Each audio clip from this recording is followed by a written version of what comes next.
The kind of art that we often individually gravitate towards and enjoy the most changes with time. This includes the music we listen to, the genres of movies and shows that we like, and what themes and ideas appeal to us. This is because we as people are also always changing, with the media we enjoy often catering to our own experiences. And these experiences can change with what we grew up with, how we grew up, the lessons that were prioritized, what our family and friends like, and even what decades we were born in. These can all shape what we prefer and consume as far as media goes.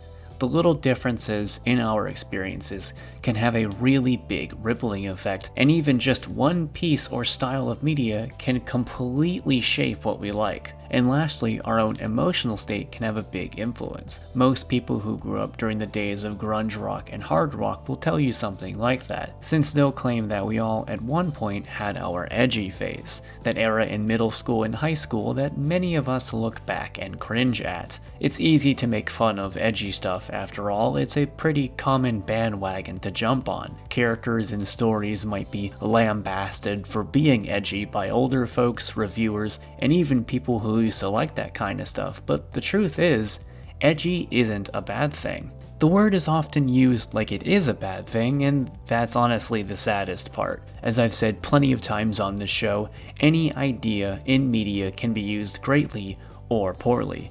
Edginess is no exception. But what is edgy anyway?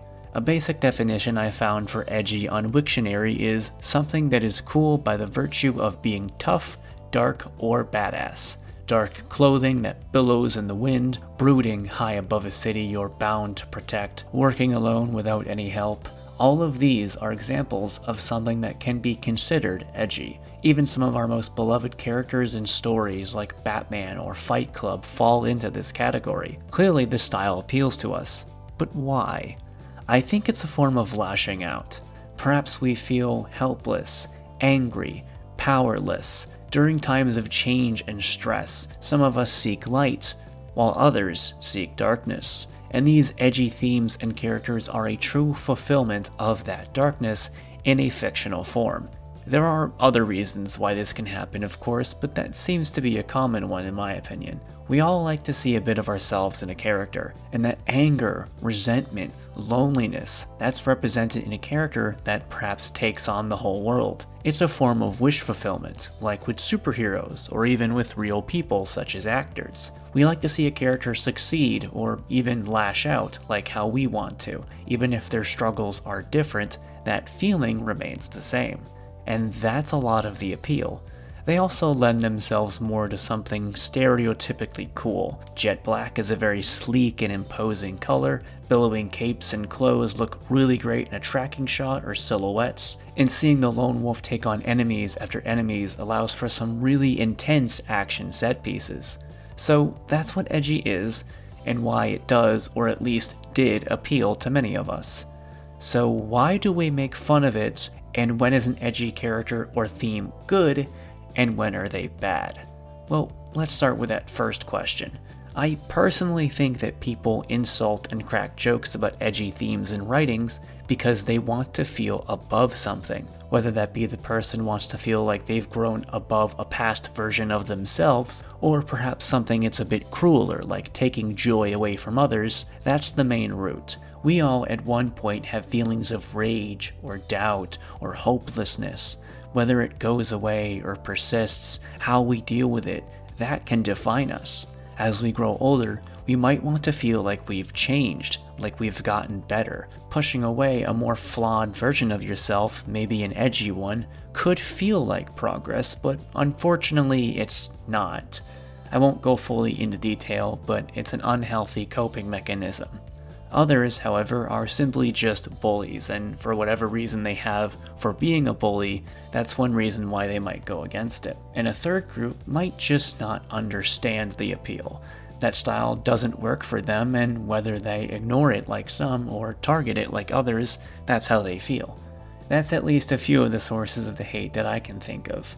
As for what's good and bad, well, that's both simple to explain and also not. For a character, it all comes down to how grounded they are, what recognizable human element is there, and how much of it is there. For a character to really work and be effective, there has to be something we recognize and understand within them, whether that something is an object of relatability, pity, fear, etc. Some human element has to exist that we can understand. Perhaps it's a character's weakness, whether it be something physical or mental. Maybe it's a reaction to past trauma, or it could even be their entire mentality. I'll give an example with just one character of how it can and can't work. Shadow the Hedgehog. At one point, I hated Shadow, and even made a pretty terrible video about him, but since then, I have gotten a better understanding of not only the character, but also character writing. In the early days of Shadow, such as Adventure 2 and his self-titled game, Shadow wasn't very defined. It's not that we didn't know much about him, no. He had a solid backstory and was given some motivation. But Shadow as a character was blank. He was simply Sonic's opposite. He was memorable because he looked and acted cool, but there wasn't much else there. He had a tragic past, he held guns, he swore, he was dark and brooding, but that's not a character. That's almost a parody trying to be so cool that it loops back around and is kind of lame.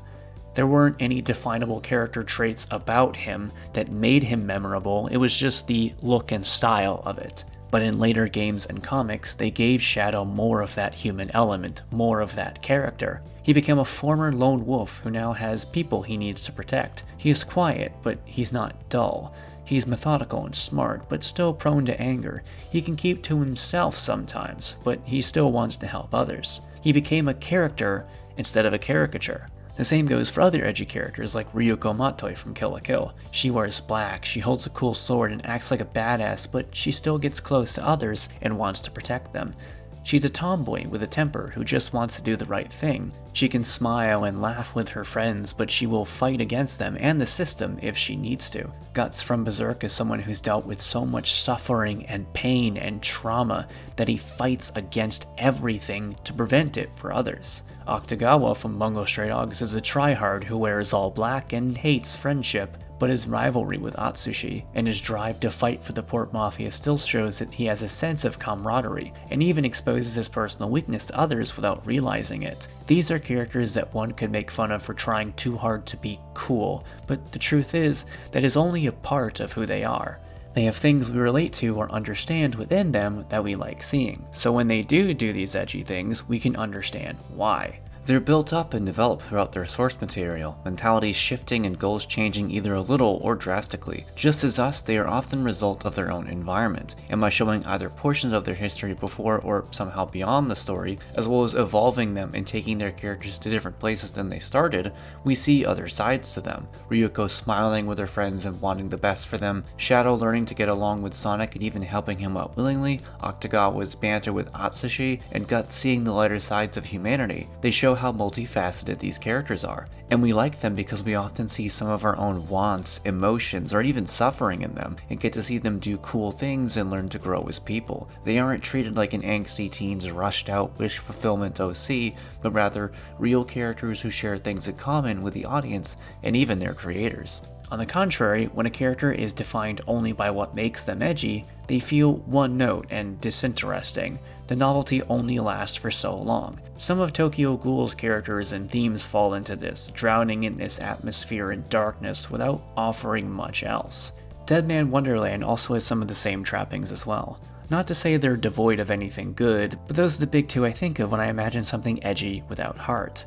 You never want the themes, ideas, or lessons to overshadow the characters or the story, no matter how important they may be. And this also goes for edgy themes. You need to still have the characters and the story be at the forefront, no matter what lesson you're trying to say, because if you let that lesson overtake everything else, it's going to feel like the work is just trying to be cool and say something, rather than be a story first and foremost.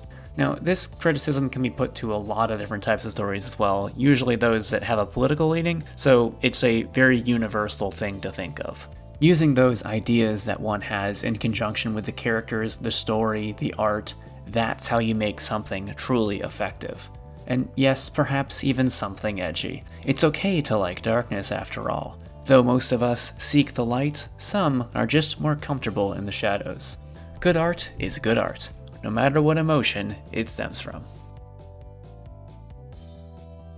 If you guys enjoyed this video, please go ahead and click that subscribe button. And if you want to be notified for future content, also go ahead and click that bell as well. Thank you so much and have a wonderful day.